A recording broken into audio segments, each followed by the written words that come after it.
Ladies and gentlemen, welcome to Malifaux, and I face off once again against my nemesis, the untamable evil and guild ravager of my fair Neverborn lands, Mr. Hiddlefon. And he's bringing a master I've never seen before, Hoffman. So that's exciting. So let's throw down. Terrain, as usual, a forest is a forest. These rocks are impassable, and the bases are the edge of that. These buildings are impassable, although you can run across this bit here. And this rocky terrain feature is severe terrain, everything's as height as what it is. I got told to deploy first, so I deploy everything all grouped up in the middle. From the left, I've got the Hodgepodge effigy, an illuminated, a stitched Mr. Kalodi, with Strum the Threads, Fated, and Threads of Fate. The Brutal effigy, a stitched, the Lucky effigy, and another illuminated. Facing me across the way, my opponent has brought a Rail Golem. Never seen one of those things in action either, be interesting. Mr. Hoffman, Light Bulb Changer and Janitor Extraordinaire, with Arcanist Assets and Field Mechanic. Oh, and it looked like that Rail Golem has Expert Sleuth. Hilarious. Then we got a Peacekeeper. Ooh, with another Expert Sleuth. Does Hoffman keep losing his spanner or something? A Metal Gammon, a whatever that is, a Warden? Guardian, a Watcher, and the ubiquitous Witchling Stalker. So, my plan. I'm trying to be killy. Stitched can hit hard, Illuminated hit hard. There's a lot of regenerate and hard to kill in this list. So I'm hoping to hit him in the centre, and use Kalodi's ability to go double defensive, and spread out the Lucky Effigies buff. Which means that, I've got roughly 1 in 4 chance of flipping the card that will heal me, and on defense duels I'll be flipping 3 cards. With hard to kill and reactivate on the stitched, I quite like that. So I'm hoping no one's going to die, and we're going to grind him down with weight of attacks. The other effigies are really just there as extra scrap, and to give out Accomplice so that I can try to pick up some heads. And if I can possibly get one to, get off round the side and into his backfield whilst everyone's distracted in the middle, so much the better. And so once we've dealt with this rusty bucket of bolts crew that he's got in the centre, Claudie's going to run off in towards the endgame for his entourage. I can see immediately that I have absolutely no way of dealing with armour, so I'm just going to have to hold tight and hope I get lucky with some stitched gambling.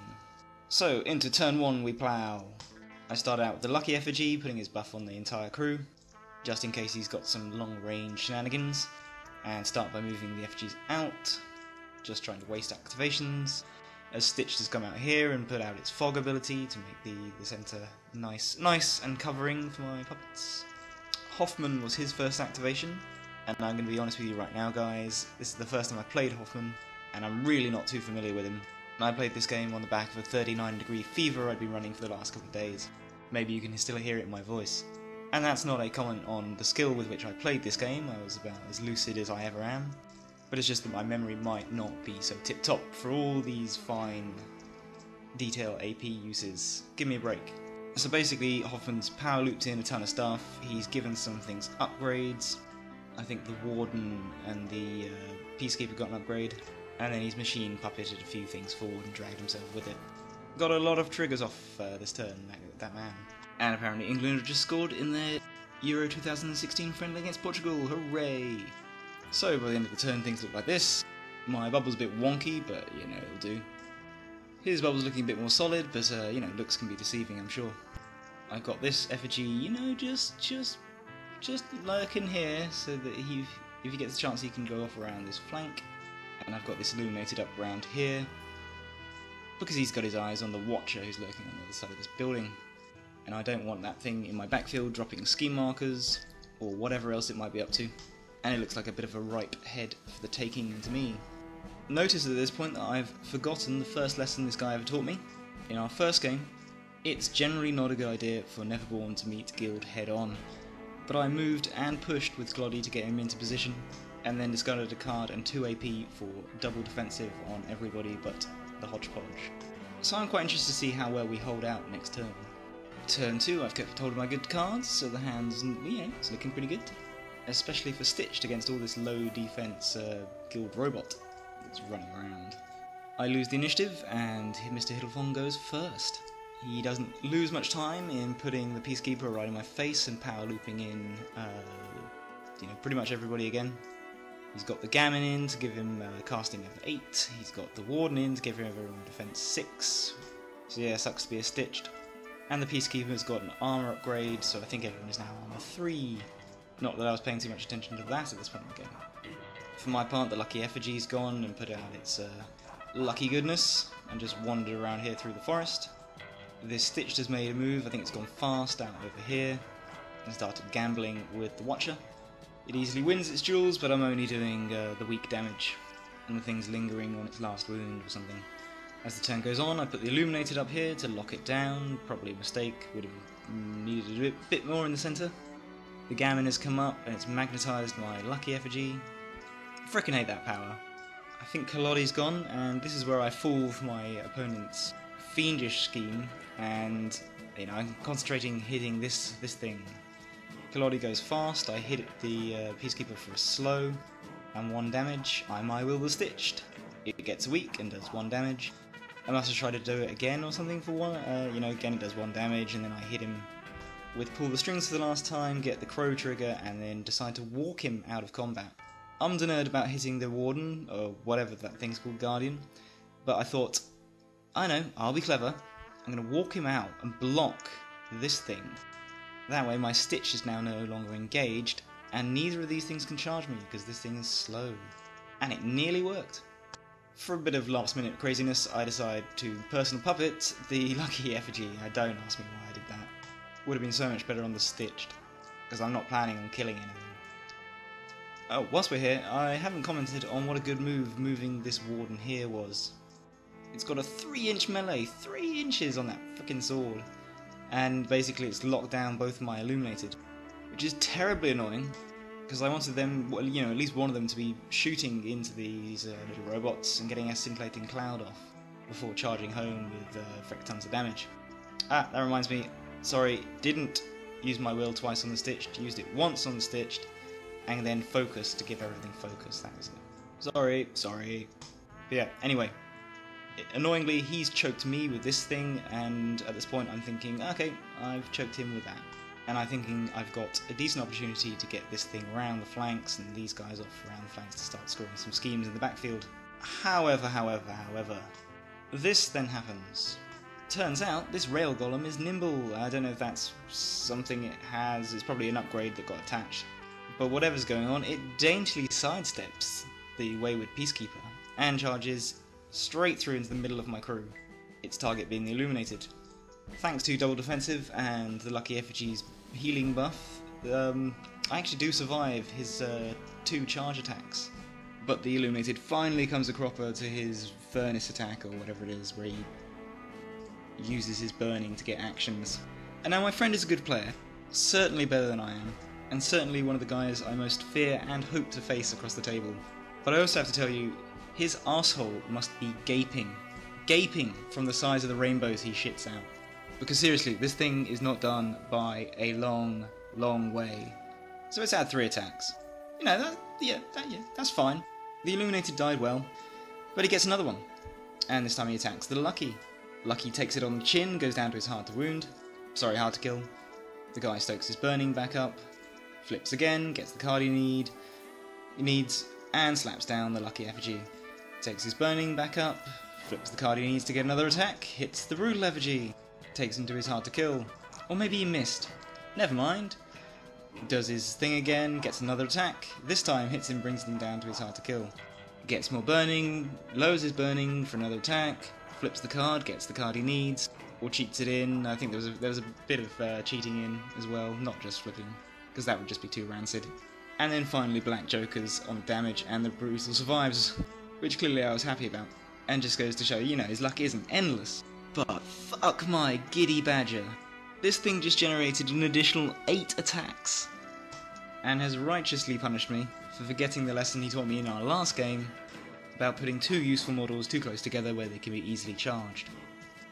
So, by the end of the turn, I've got a furious rail golem right in slap bang in the middle of my crew, right next to my master, engaging my Stitched, my Brutal Effigy on its last leg, no personal puppet, one illuminated and my hodgepodge effigy desperately holding the centre, locking him down in engagement and stopping him from picking up any heads, but he's got far too many wounds and armour for me to do anything against him, and that ship is going to sink fast next turn. Meanwhile, the Watchers escaped retribution, and ultimately my crew has been pretty effectively shattered. So let's go to turn 3, an important turn. The son of a bitch discards Expert Sleuth to get the initiative, which he needn't have bothered with really, because I can't flip more than a 3 pretty much this entire game. So the Rail Golem flails around and murks my Brutal and my Stitched. Thankfully it runs out of juice before it can get to Kalodi, but now it's surrounded by heads and I don't have an engagement range on it to stop it from picking stuff up next turn. So I'm acutely aware of how bad this game is going, so I switch plans. I'm gonna lose, but I'm gonna try to score as many points as possible to make it, make it hurt just a little bit less. I go fast with Kalodi. I use my 13 to summon a marionette, and I use a stone to summon another marionette around the Rail Golem. I then run around to the edge of each engagement and push out. So no personal puppet, but I'm hopefully safe behind this building, and then next turn I can Scarper into the scoring zone and basically use these guys to drop and hold as many markers as I possibly can, and at least score for my schemes. Meanwhile, I've just got to hope that these guys in the centre can delay the rest of his guys long enough that he can't reposition over here to get me en masse with all his big stuff, and every turn I can try to stop him from picking up a head, the less points he's scoring. So a bit defeatist, but I've got to try to salvage something from this steaming pile of fun. So a little bit later my Illuminated finally kills off his Metal Gammon. It wasn't for lack of trying. His Peacekeeper kills off my, the Hodgepodge effigy, and was getting into position to pick up some heads. So the marionettes got into action, and this one ran around and slingshotted this one to where the Hodgepodge had been, again to just tie down these head markers. Drag along is such an important ability in the Kalodi crew, I find. But I couldn't quite stop them all, and this little bastard, the Watcher, comes over here and picks up Hodgepodge's head. And then flies over here to get ready to pick up the next one. And Hoffman bravely enters the fray against this, terrifying marionette. Better be careful there, Hoffman. They tell no lies, But he was taking no chances and took down Marionette. It was definitely because he was afraid. This Witchling's hiding back here to try to deny me a hunting party, if in case that's what I had. Puh, as if. And I think one of the turns, last turn, it was with trying in vain to take the slow off the Peacekeeper. Which reminds me, Hoffman has made the Peacekeeper fast as well. And the Illuminated doesn't give a shit about the Guardian's pathetic attack. And that's how we end this turn. Hoffman must have machine puppeted the Peacekeeper over here and then given it fast. As well as killing my marionette and walking around. Busy man.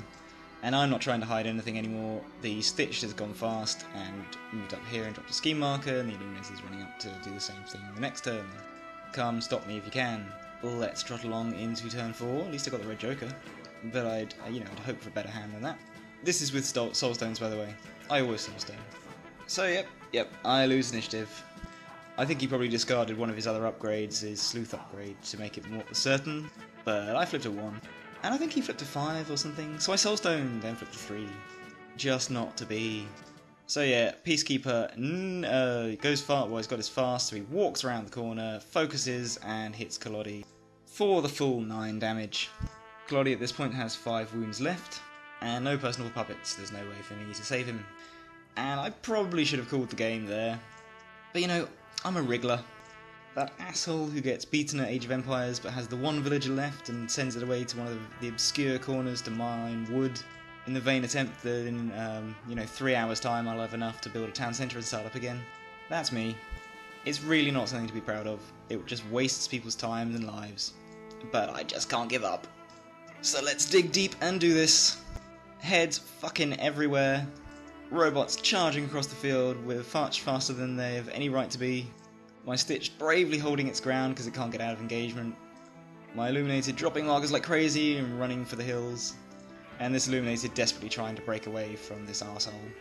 And either get into the space he's not guarding or grab this head or something. Turn 5, yeah, fuck you too, Fate. Oh yeah, this was pretty fun. The Rail Golem beats on my Stitched. He's on a double negative to wound, and that's what he flips. See, I'm not sure whose luck this is really. I mean, doing something like this on a double negative seems to be just, peanuts for this guy. But my Stitch does have hard to kill, and so, even with this phenomenal thing, the Stitch lives. It lives. So I guess I'm not too hard done by in the grand scheme of things. So the Stitch goes and takes down that Watcher. Huzzah! And there's its head. I've started to have to use the purple ones upside down because I've run out of blue ones to mark the heads. There's just a lot of heads around on the game table at the moment. Hoffman's strolling up to see what the fuss is about. Sadly, my Stitch doesn't survive to get its reactivate, as I think Hoffman machine puppets the railgun to finish the job and probably pick up a head marker or something. The Peacekeeper charges my Illuminated and brings it down, but crucially, can't do its destroy all the scheme markers near it trick that it loves to do. I take it all back, my opponent's luck is a pile of shit. Don't go to Vegas, man. I think the Witchling picks up the Illuminated head.